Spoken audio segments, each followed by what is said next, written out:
amis de la vérité, et vous aussi les autres, soyez les bienvenus. Alors dans cette vidéo, nous allons découvrir comment la chrétienté est devenue trinitaire. Allez, c'est parti.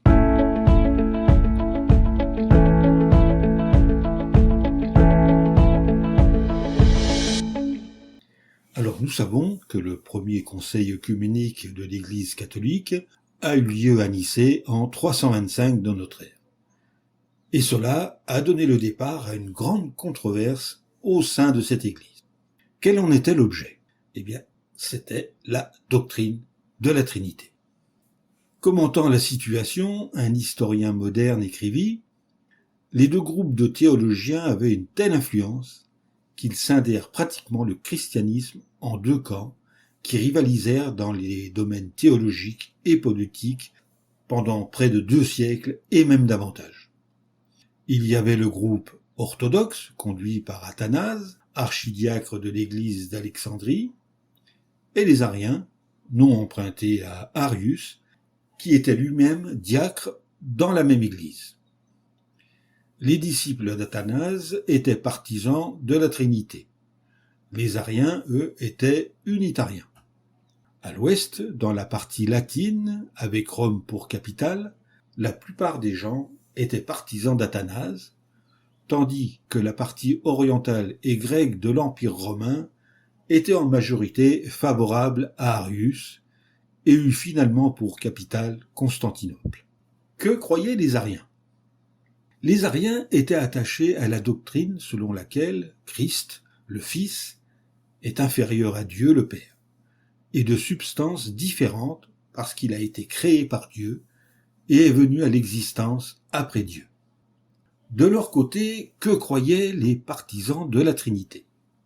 Selon leur doctrine, on définit aujourd'hui la Trinité comme la personnalité triple de l'unique être divin, dans laquelle Dieu le Père, Dieu le Fils et Dieu le Saint-Esprit sont dits êtres de la même substance, coégaux et tous trois incréés et tout-puissants.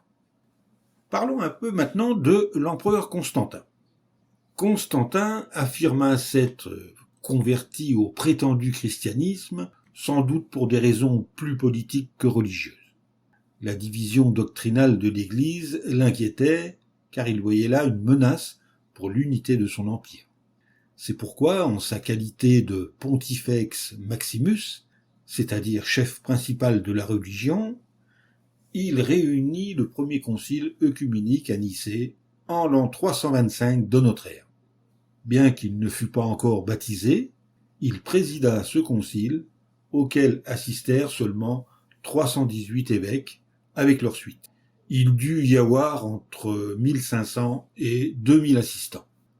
Pendant environ 2 mois, trinitaires et ariens se querellèrent, les premiers utilisant souvent une tactique extrêmement intolérante. Remarquant que les trinitaires étaient en majorité, Constantin décida en leur faveur. Il fit cesser l'opposition parmi les évêques et exigea la signature de tous sous peine d'être exilés. Seuls 2 évêques de Libye refusèrent, avec Arius, et les prêtres qui lui restèrent fidèles. Ils furent bien sûr exilés. Les écrits d'Arius furent saisis et brûlés, et on interdit à chacun d'en posséder sous peine de mort. Cependant, le triomphe d'Athanase et des trinitaires fut de courte durée. Ayant pris le parti des trinitaires pour des raisons politiques, Constantin était tout aussi prêt à changer de camp lorsque la situation politique l'exigeait. C'est ce qui se produisit quelques années plus tard, quand Constantin fit de Byzance sa capitale et construisit la ville portant son nom, Constantinople. Dans cette région, les ariens étaient puissants, et les évêques n'avaient signé la déclaration de Nicée que sous l'effet de la peur. Eusèbe de Nicodémie, évêque de Constantinople, était partisan d'Arius. Il réussit à persuader Constantin de changer de camp.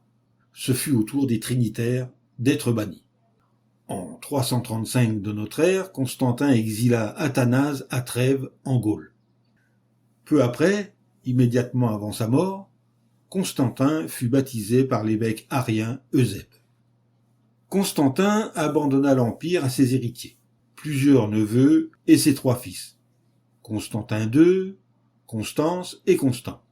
Ses fils se débarrassèrent d'abord des autres héritiers, puis se livrèrent bataille. Finalement, ce fut Constance, arien convaincu, qui l'emporta et s'appropria peu à peu la domination de tout l'empire, tant à l'est qu'à l'ouest, après la mort de ses frères, partisans de la Trinité. Pour favoriser l'arianisme, il ordonna que les évêques trinitaires soient remplacés par des évêques ariens, ce qui amena un historien païen de l'époque à se moquer en disant que les routes étaient couvertes d'évêques galopants. Finalement, les trinitaires l'emportent. Cependant, la domination des ariens cessa avec la mort de Constance, car les partisans de la Trinité étaient toujours en majorité.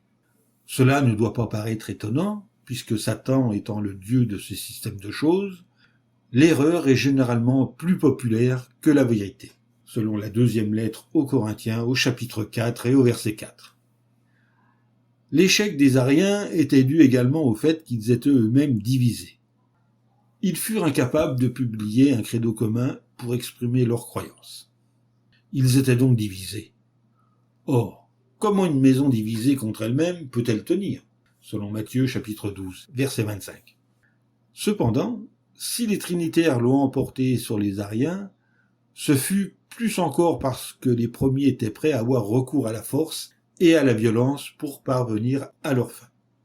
Il a été rapporté que lorsqu'Arius s'est levé pour prendre la parole au concile de Nicée, un certain Nicolas de Myra l'a frappé au visage, et que pendant qu'Arius parlait, de nombreux évêques trinitaires se bouchaient les oreilles et poussaient des cris comme s'ils étaient horrifiés par ces hérésies.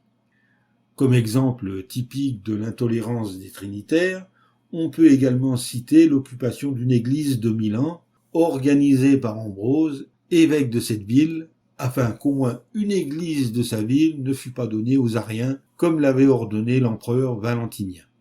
Les ouailles d'Ambrose occupèrent l'église nuit et jour, et chantèrent des cantiques pendant 2 semaines jusqu'à ce que l'empereur accède à la demande de l'évêque. Que l'intolérance violente des trinitaires fut une arme efficace contre les ariens, c'est ce que démontrent les déclarations tout à fait opposées faites par 2 chefs germains, les plus connus, Clovis, roi des Francs, qui devint catholique romain, donc trinitaire. Celui-ci s'attaqua aux Wisigoths ariens qui se trouvaient en Gaule, en disant « Il me déplaît que ces Ariens occupent une partie de la Gaule. Marchons, et avec l'aide de Dieu, réduisons-les en esclavage. » Et il en fut bien ainsi.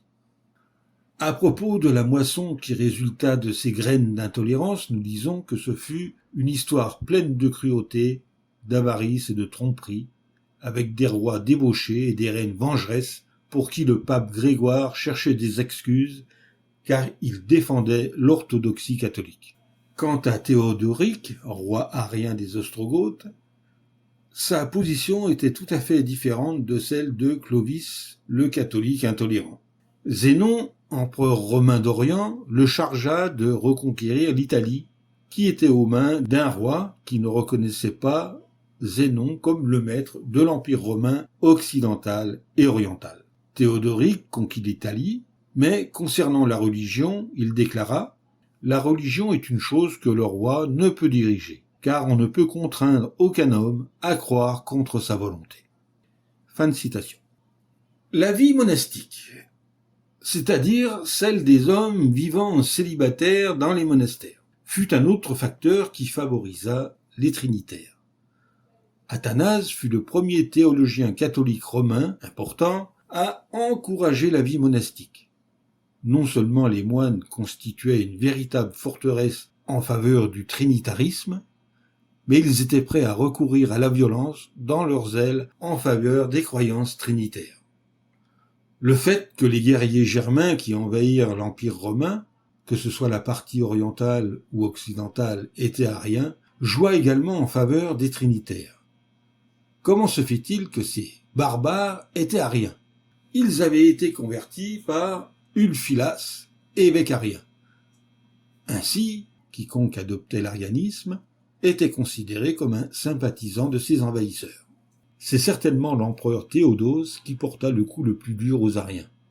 Par des décrets officiels, promulgués en 391 et 392 de notre ère, il imposa l'orthodoxie catholique romaine à tous les chrétiens et priva les Ariens ainsi que tous les païens de leur maison de culte. Une histoire déclare le triomphe légal de l'Église sur l'hérésie, l'arianisme et le paganisme, ainsi que sa transformation de secte persécutée en État persécuteur, était complet. À partir du Ve siècle, il n'y eut plus d'empereur romain arien.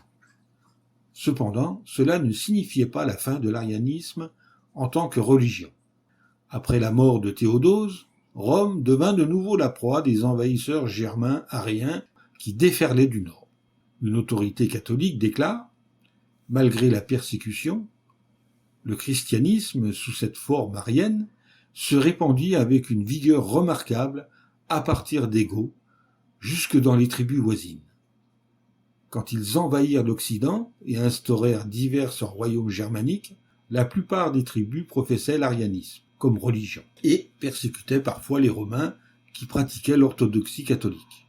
Mais peu à peu, l'Église catholique romaine réussit à éliminer l'arianisme.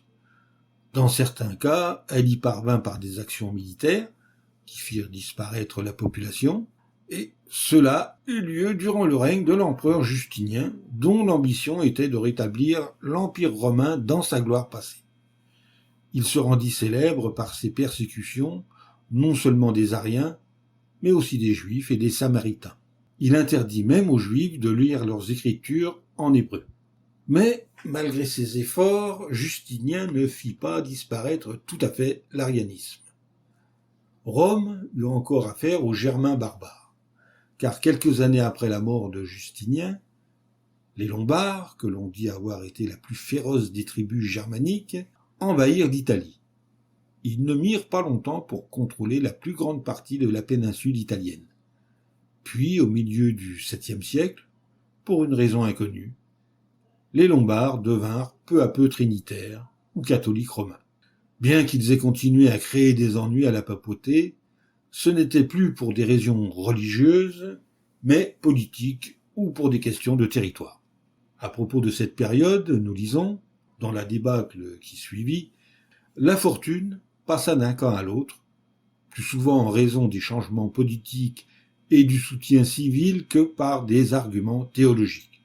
Comme le déclare une autre autorité, se maintint pendant 2 siècles encore, plus par accident que par choix ou conviction.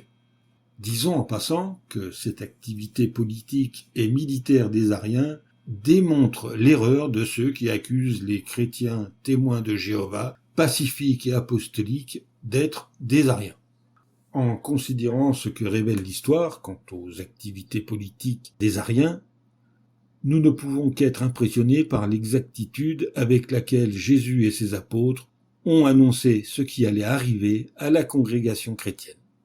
Dans une de ces images, Jésus déclara « Pendant que les hommes dormaient, son ennemi vint et sursema de la mauvaise herbe au milieu du blé. Le champ qui était à l'origine un champ de blé devint un champ de mauvaise herbe, selon Matthieu chapitre 13, verset 25.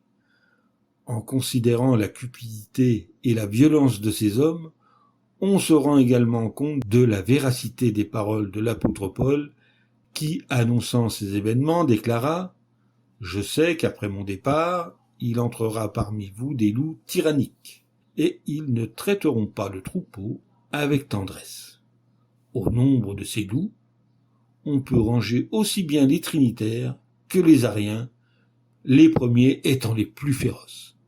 Selon Actes, chapitre 20, verset 29. Voilà, cette petite histoire est terminée. J'espère que cela vous a plu. Et je vous dis à bientôt pour une prochaine vidéo.